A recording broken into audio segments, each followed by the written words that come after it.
Saludos, país, muchas bendiciones. Aquí Alfonso Torres Ulloa en su espacio Voz para el Cambio, para comentar los hechos que realmente son noticias con el hermano Juan Francisco de la Rosa. Juan Francisco, saludos, ¿cómo anda la vida? Encantado, encantado. Mire, yo vine buen mozo porque usted siempre me da aquí una pela de corbata, ¿eh? Juan Francisco. Hoy hay un buen elenco, como siempre, en este programa que esperamos que nuestros seguidores puedan disfrutarlo. Juan Francisco, Narciso Izaconde siempre habla del modelo económico de la República Dominicana, que es un modelo económico empobrecedor, donde cada día los pobres son más, los excluidos son más, donde cada día hay más desesperación de la gente por motivo a la falta de empleo, el alto costo de la vida, la mala distribución de la riqueza, y por otro lado el Banco Central habla de un crecimiento económico. Ahora se destapa el Banco Central rechazando que el modelo económico de la República Dominicana deba ser cambiado. Ay, pero por Dios. Pero al tiempo que uno ve eso, uno se encuentra con que en la República Dominicana el déficit habitacional pasa por más de 1.4 millones de unidades, es decir, de apartamentos o de casa. Si un modelo económico es eficiente, hay una alta tasa de desempleo, hay una gran cantidad de pobres, hay una carencia tan alta de vivienda, hay que tomar tanto dinero prestado hasta hipotecar la soberanía del país. Hay cosas que uno no le entiende, o hay justificaciones como que no se justifican. Yo no sé de estas cosas de Dios, Juan Francisco, y cómo uno tiene que empezar el día con estos temas tan pesados. Bueno, los datos son los que están respondiendo a las cifras del Banco Central, y a veces uno pudiera pensar que si eso fuera cierto, la sociedad dominicana se habría convertido en injusta, porque cada vez hay más violencia e inconsecuencia de los seres humanos. Y hemos dicho siempre, ayer mismo, que esas manifestaciones son propias de una sociedad que se encuentra inconforme, disgustada, y de alguna manera tiene que manifestar, de alguna manera tiene que hacerse oír por las autoridades, y esos hechos violentos son una forma de manifestarse. Fíjate que este final de año fue violento en diferentes renglones, entre familia, gente en la calle, haciendo cosas indebidas, de manera que nosotros seguimos apostando a una sociedad más justa, pero para que haya justicia tiene que haber una distribución no equitativa, porque equidad no ha habido nunca, pero más justa. Pero a veces uno se encuentra con declaraciones del maquillador del Banco Central, el señor Héctor Valdés Alviso,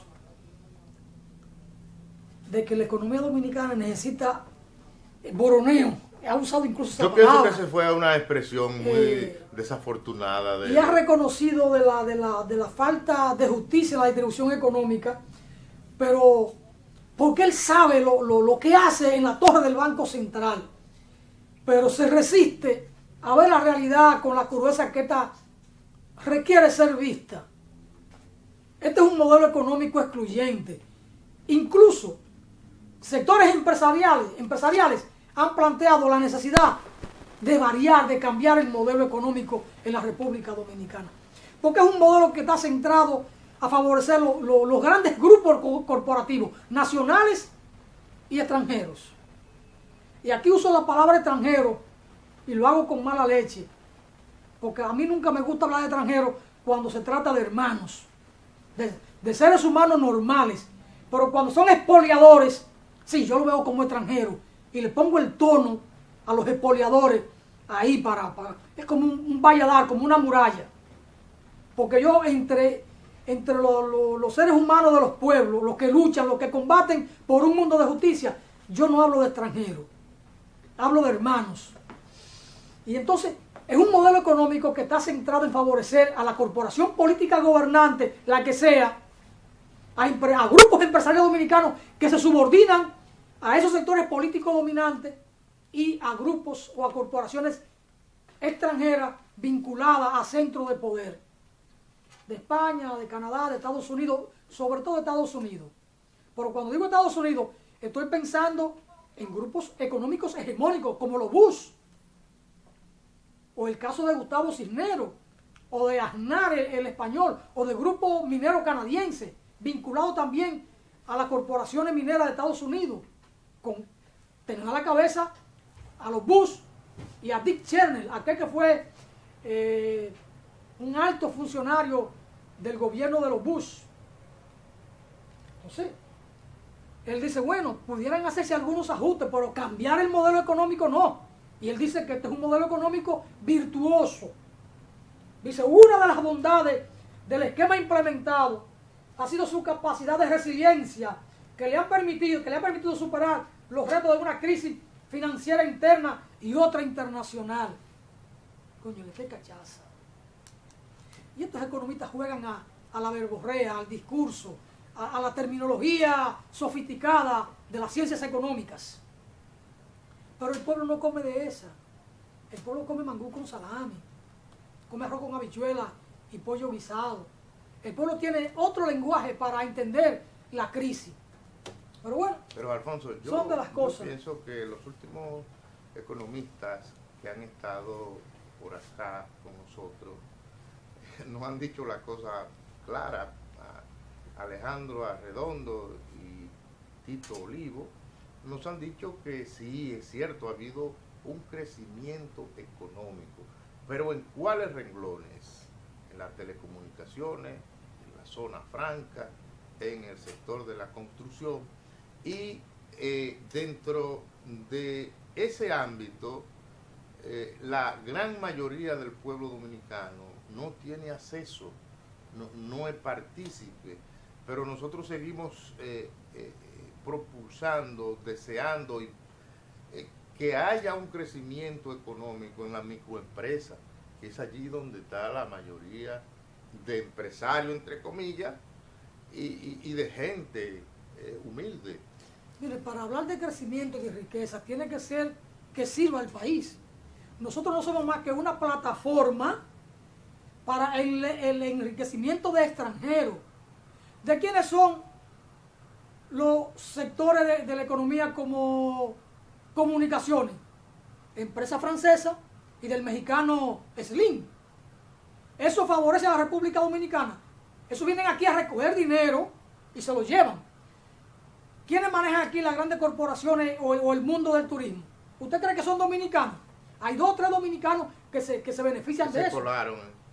Los Rainier y esto. Y ahora hay un grupo pujante que tiene las contradicciones con el tema de la construcción de la torre en la zona de Bávaro, en la zona turística de playa. Pero, ¿quiénes manejan esto? Son grandes empresas alemanas y canadienses. Son las grandes beneficiarias del turismo en la República Dominicana. Y si usted se va ahí a Chabón, a Romana, no son necesariamente los dominicanos que están ahí. Cuando usted coge zona franca, son capitales extranjeros, pagando salarios de miseria, salarios que no le permiten a nuestros obreros, a nuestros trabajadores, ni siquiera reproducir la fuerza de trabajo. Ni siquiera eso. Y si no, hay que ver la teoría de los clásicos sobre el tema de la venta de la fuerza de trabajo y lo que son las relaciones sociales de producción. En Zona Franca tenemos 2 grupos en Santiago. Al Grupo Estrella, pero son lo menos.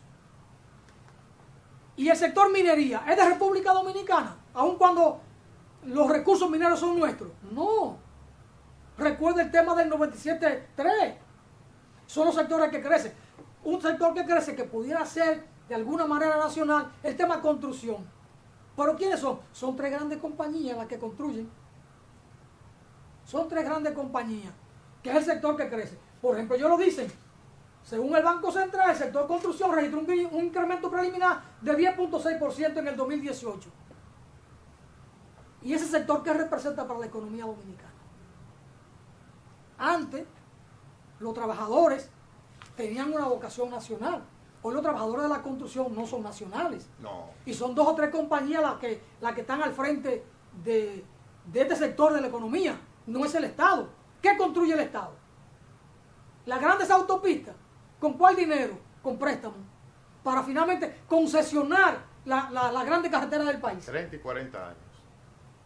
Entonces, ¿De qué crecimiento de la economía que estamos hablando?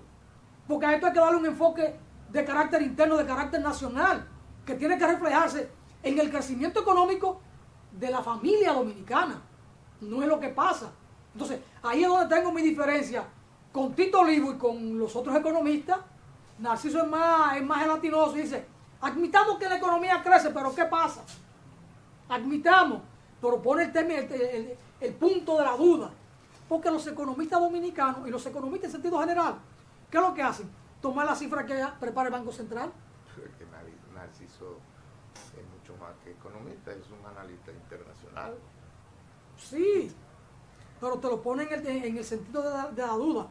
Admitamos que sí, que la economía crece. No te estás afirmando categóricamente. ¿Con cuáles datos se mueven los economistas? Alfonso, pero hay que llegar a una conclusión. Es verdad que ha tenido crecimiento, pero ¿en qué sectores? ¿Y a dónde van a parar esos recursos? ¿Beneficia ese crecimiento al pueblo dominicano en sentido general?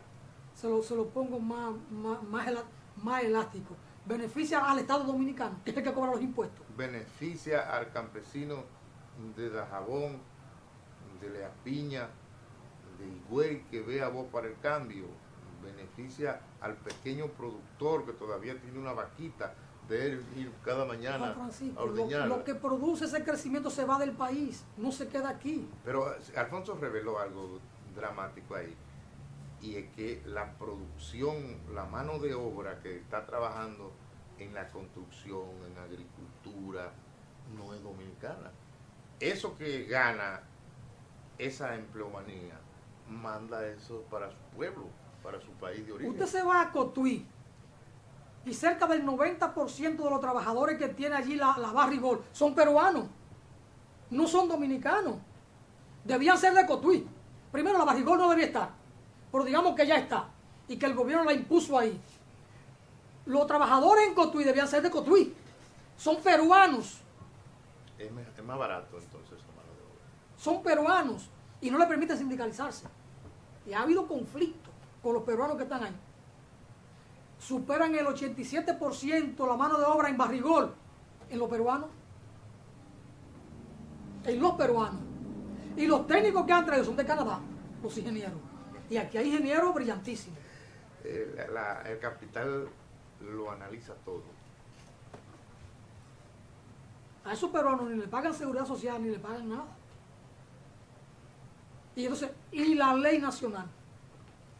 Pero yo lo que digo es, ese crecimiento económico, esa riqueza que se produce, no sustenta el desarrollo de este país. Yo le ayudo en esa pregunta. ¿Y la ley nacional para cuándo? Como dice, está de moda. No, porque lo que se impone es un capitalismo financiero internacional. Mientras tanto, usted se encuentra el déficit habitacional. Y si hay crecimiento económico, ¿por qué el gobierno no construye?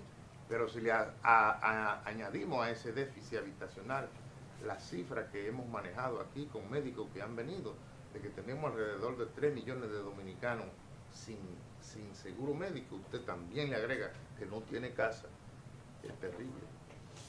¿Y el costo de la vida? ¿Y el nivel de ingreso? ¿Cuántos salarios mínimos hay? 17. ¿Cuál es el salario mínimo?